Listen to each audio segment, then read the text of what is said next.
आज मी ठरवलंच होतं किती पाऊस येऊ दे, अक्षरशः आभाळ कोसळलं तरी चालेल, पण मी जाणार म्हणजे जाणार. आता कुठे जाणार आहोत ते पुढे सांगते. आम्ही सर्वांनी मस्त तयारी केली होती आणि इशिकाला पण नवीन कपडे घातले होते, त्यामुळे तिला समजलं होतं की आपल्याला आज कुठेतरी बाहेर जायचं आहे. खिडकीतून बघितलं तर पाऊस कमी आला होता, पण छत्री आणि रेनकोट हे पावसाळ्यामध्ये सोबत घेणं मॅन्डेटरी आहे, कारण तो कधी येईल सांगू शकत नाही. या डब्यामध्ये थोडासा खाऊ घेतला होता. आता हा कोणासाठी घेतलेला आहे ते पण पुढे सांगते. या धावपळीमध्ये आमचे शूजच घालायचे विसरले, त्यामुळे आम्ही काय केलं, लिफ्टमध्ये शूज घातले आणि खाली येऊन बघितलं तर आभाळ अगदी गच्च भरलेला आहे.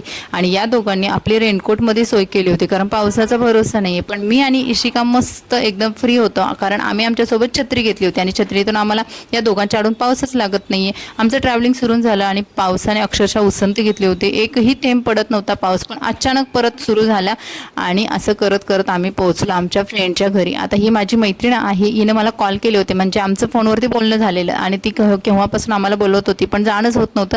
त्यानंतर आम्ही आलो तिच्या घरी. मग तिनं पण थोडंसं आवरावर केली आणि आम्ही घरात आल्यानंतर पहिल्यांदा जातो या गॅलरीमध्ये, कारण इथं व्ह्यू इतका सुंदर दिसतो आणि पावसाळ्यामुळे तर तो आणखीनच त्याला ग्रेसफुल झालेला आहे. हा व्ह्यू खूप सुंदर दिसतो, ढग उतरलेले दिसत आहेत, समोर डोंगर दिसत आहेत आणि तुम्हाला आणखी एक गोष्ट सांगते, तिच्या विंडोमधून एक छोटासा पिकनिक पॉईंट पण दिसतो, जिथे तुम्हाला भरपूर सारे लोक दिसत असतील. खूप छान वाटतं, खूप छान वाटतं. म्हणजे आपल्याला बाहेर जाण्याची गरज नाही, हा व्ह्यू बघितला तरी सुद्धा अक्षरशः पोट भरल्यासारखं वाटतं. त्यानंतर तिने माझ्या बाळाला म्हणजे इशिकाला घेण्याचा खूप प्रयत्न केला, पण इशिका तिच्याकडे जातच नव्हते, कारण इशिकाला कसं की माझ्यासोबत दिवसभर राहून ना तिला कोणाकडे न जाण्याची सवय लागलेली आहे. त्यानंतर तिने माझ्या शनायासाठी वगैरे असं टेबल मांडून दिला आणि शनाया आणि तिची मुलगी हर्षणी दोघी मस्त खेळत होत्या. त्यानंतर हळूहळू इशिका तिच्यामध्ये रमायला लागली आणि छान मिक्स सुद्धा व्हायला लागली. तिने आमच्यासाठी आज समोसे आणले होते आणि पावसामध्ये समोसे, वा मस्त. आणि समोश्याची टेस्ट पण खरं खूप छान होती आणि समोसे अगदी मोठे होते, तर आम्ही टेस्ट करून बघितला. मला खरंच खूप आवडला. जास्त तर बाहेरचं खाणं आमचं अवॉइड असतं, पण तिने आलेला समोसा खूप भारी होता.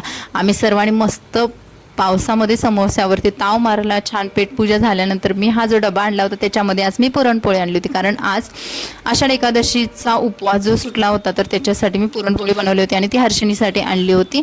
आणि नंतर बघा इशिका किती मिक्स झाली आणि तिच्यासोबत इतकी छान खेळत होती. ती मस्त खेळली, पण तिचा मूड काय कधीही बदलेल सांगू शकत नाही. त्यानंतर आमचे बाकीचे पण फ्रेंड्स आले होते आणि आम्ही सर्वजण खूप दिवसानंतर भेटलो होतो. त्यानंतर आमच्या भरपूर साऱ्या गप्पा वगैरे झाल्या. या चिल्लर गँगला त्यांचा पण स्पेशल टाइम भेटला होता, त्यामुळे ते पण आतमध्ये मस्त एन्जॉय करत होते. त्यानंतर तिने आम्हाला शेवयाची खीर दिली, जी की खूप छान झाली होती. कमी गोड असल्यामुळे ती खायला पण अजून मजा आली आणि मी तर अक्षरशः 2 पेले खाल्ले होते.